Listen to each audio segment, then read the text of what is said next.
میں چیلنج کرتا ہوں آپ کو، آپ کسی ایک مسجد کی ایک اینٹ ہلا کر رکھ دیں، پھر فضل الرحمان نہیں ہوگا۔ کسی مائی کا لال اس مسجد کو نہیں گرا سکتا۔ ہم اپنا خون گرائیں گے لیکن مسجد کو نہیں گرنے دیں گے، اور اس کو دوبارہ تعمیر آپ پر لازم ہے۔ جب تک پاکستان کی سرزمین پر اور اسلامی جمہوریہ پاکستان کی سرزمین پر مسجد محفوظ نہیں ہے، آپ کا یوم آزادی بیمانی ہے۔ جی امینڈمنٹ۔ آج پھر آپ ہم پر ایک ماشاء اللہ مسلط کر رہے ہیں، آپ پھر ایک بار ہم پر ایک جبر مسلط کر رہے ہیں۔ آپ کیا کر رہے ہیں؟ راتوں رات مسجدیں گرائی جا رہی ہیں، اسلام آباد میں گرائی جا رہی ہیں۔ آپ خود دہشت گردی کو دعوت دے رہے ہیں، آپ تو انتہا پسندی کو دعوت دے رہے ہیں۔ کبھی ہمارا ماٹو تھا، لاہور کی ایک مسجد بنی، شب بھر میں بنا دی مسجد تو ایمان کے حرارت والوں نے، اور آج شب بھر میں گرا دی مسجد۔ آگے نہیں کہتا تھا، مختلف ہو جاتا ہوں۔ جی شکریہ، جی شکریہ مولانا صاحب۔ کھولیں مولانا۔ 50 کی آپ نے لسٹ مہیا کی ہوئی ہے۔ مسجد جب بن جاتی ہے تو پھر وہ مسجد ہے، قیامت تک کے لیے مسجد ہے۔ کسی مائی کا لال اس مسجد کو نہیں گرا سکتا۔ ہم اپنا خون گرائیں گے لیکن مسجد کو نہیں گرنے دیں گے، اور اس کو دوبارہ تعمیر آپ پر لازم ہے۔ آپ نے 24 گھنٹے کا ٹائم لیا تھا، آج 1 بجے وہ ٹائم ختم ہو گیا ہے، ابھی تک آپ نے وہاں اینٹ نہیں رکھی۔ اگر صورتحال خراب ہوتی ہے تو فضل الرحمان ذمہ دار ہوگا۔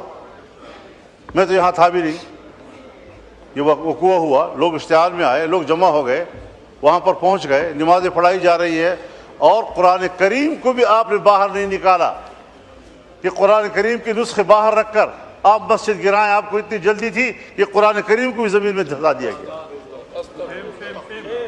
کوئی شرم اور حیا ہے یا نہیں ہے؟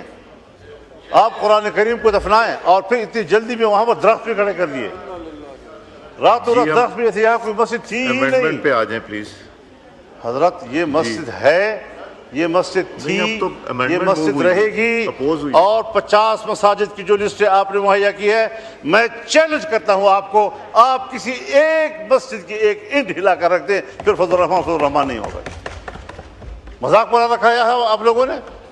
اس طرح کی حرکتیں کی جائیں گی ملک کے اندر، پھر کہیں گے جی ذرا ٹھنڈا کرو معاملے کو، ٹھنڈا کرو معاملے کو۔ ابھی 14 اگست آ رہا ہے، ابھی وزیر داخلہ ملک میں موجود نہیں ہے، ذرا ان کو آنے دیں۔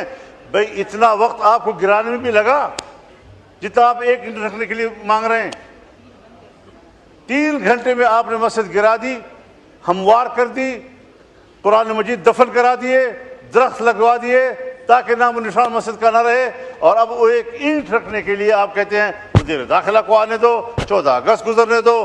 حضرت یہ بات واضح ہے، جب تک پاکستان کی سرزمین پر اور اسلامی جمہوریہ پاکستان کی سرزمین پر مسجد محفوظ نہیں ہے، آپ کا یوم آزادی بیمانی ہے۔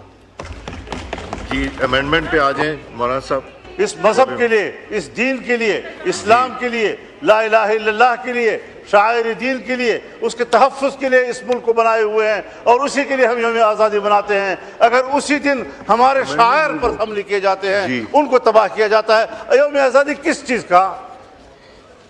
آپ کے اوپر ایک بڑے فکر مند انسان کی تصویر میں طلال رکھی ہوئی صاحب ہے۔ پہلے یہ کر کے تو پھر آپ کو دوں گا۔ یہ کیا سوچے گا؟ اس کی روح کیا سوچے گی؟ جی ایمان کہاں گیا، اتحاد کہاں گیا، یقین محکم کہاں گیا؟ جی اور آزادی کا دن بنا رہے ہیں۔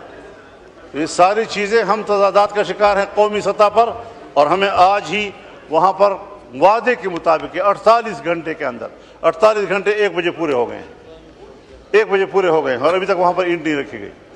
تو یہ خلاف ورزیاں یہ آپ کی طرف سے ہو رہی ہیں، اور خواہ آپ اشتعال کا ماحول پیدا کر رہے ہیں۔ آپ اشتعال پیدا کریں اور ہمیں کہیں کہ جی آپ کول ڈاؤن کریں، یہ نہیں ہو سکتا۔ شکریہ شکریہ۔